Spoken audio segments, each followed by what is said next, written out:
Lihat kondisi terkini di kawasan Patung Kuda di Gambir, Jakarta Pusat. Massa ini memenuhi kawasan Patung Kuda untuk memberikan aspirasi mereka terkait dengan putusan sengketa Pilpres 2024 yang nantinya akan diputus pada Senin pekan depan, tepatnya 22 April 2024. Ini kalau kita lihat massa dari sejumlah aliansi menyuarakan aspirasi mereka untuk mengawal Hakim MK nanti bisa memutus adil-adilnya dalam sengketa pemilu 2024. Kami dapatkan informasi dari jurnalis Kompas TV yang meliput jalannya aksi unjuk rasa dari massa bahwa depan gedung Mahkamah Konstitusi ini sudah dinyatakan steril, artinya dari arah Patung Kuda menuju ke gedung Mahkamah Konstitusi ini sudah benar-benar ditutup, tidak ada kendaraan yang boleh melintas sama sekali.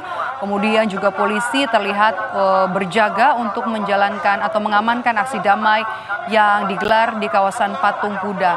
Kami dapat informasi ada 2.000 lebih personil yang disiagakan, termasuk untuk membuat barikade agar massa tidak mendekat ke depan gedung Mahkamah Konstitusi yang memang sudah diputuskan disterilkan dari kendaraan ataupun dari orang-orang yang tidak berkepentingan. Sementara kalau kita tahu, informasi yang kami dapat juga ada permohonan untuk tidak turun ke jalan. Ini disampaikan oleh kubu Capres-Cawapres Prabowo Gibran untuk tidak menggelar aksi demonstrasi baik di depan gedung Mahkamah Konstitusi ataupun dimanapun untuk menyampaikan aspirasi dan lebih meminta menerima segala putusan yang akan disampaikan atau yang akan diketok oleh para hakim konstitusi. Pengamanan juga masih terus dilakukan oleh polisi. Polisi memblokade di sekitar kawasan Patung Kuda menuju ke gedung Mahkamah Konstitusi agar massa tidak semakin mendekat, karena memang area untuk menyampaikan aspirasi dalam sidang sengketa Pilpres 2024 dibatasi hanya di sekitar kawasan Patung Kuda di dekat Bundaran Monas. Kita akan lihat di sini, ini adalah gambar terkini yang kami punya dari kawasan di dekat Silang Monas, Jakarta, di kawasan Patung Kuda, Jakarta Pusat.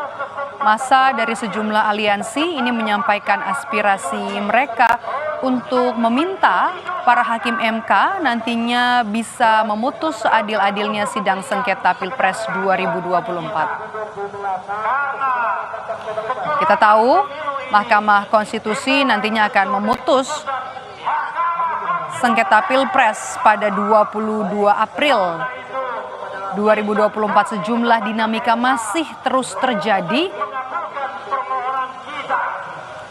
Dinamika politik masih terus terjadi dalam menunggu 3 hari jelang putusan perkara sengketa hasil Pilpres 2024 di gedung Mahkamah Konstitusi.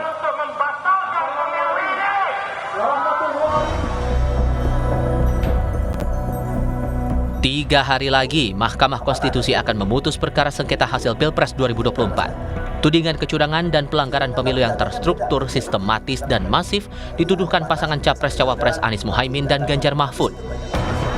Termasuk soal dugaan mobilisasi bantuan sosial jelang Pilpres untuk memengaruhi preferensi pemilih.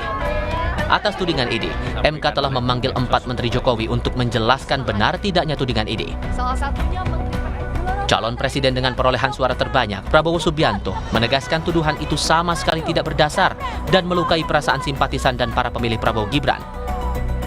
Bahwa tuduhan yang sangat kejam yang ditujukan kepada pasangan Prabowo Gibran dalam memenangkan kontestasi demokratis ini, di mana kami dituduh menggunakan cara-cara yang curang, dengan menggunakan bansos maupun aparat penegak hukum. Kita sadari bersama bahwa itu adalah tuduhan yang tidak mendasar.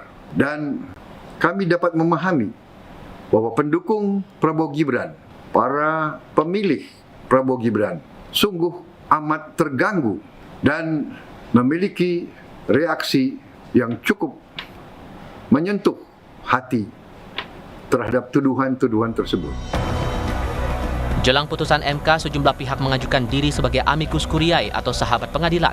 Harapannya bisa ikut meyakinkan hakim bahwa telah terjadi pelanggaran dan kecurangan di Pilpres. Salah satunya diajukan Ketua Umum PDI Perjuangan Megawati Soekarnoputri.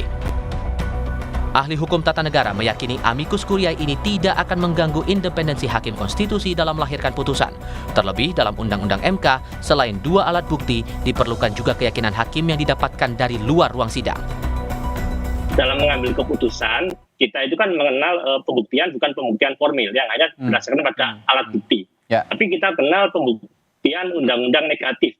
Selain alat bukti yang di dalam undang-undang MK disebutkan minimal 2 alat bukti, ada juga keyakinan hakim. Nah, keyakinan hakim ini tentu tidak hanya berdasarkan pada apa yang ada dalam persidangan. Dia juga perlu kemudian ketika ada masukan-masukan sepanjang itu kemudian relevan isinya dan kemudian bisa kemudian dipertimbangkan, ya itu masuk pada keyakinan hakim, bukan pada 2 alat bukti tadi. Nah, jadi sebenarnya menurut saya, mari kemudian ruang ini dibuka saja.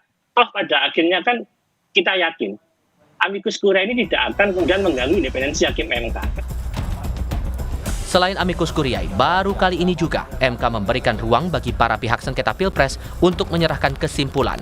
Semua menjadi ikhtiar hakim konstitusi untuk menggali keadilan yang sesuai substansi. Tim Liputan Kompas TV, Jakarta.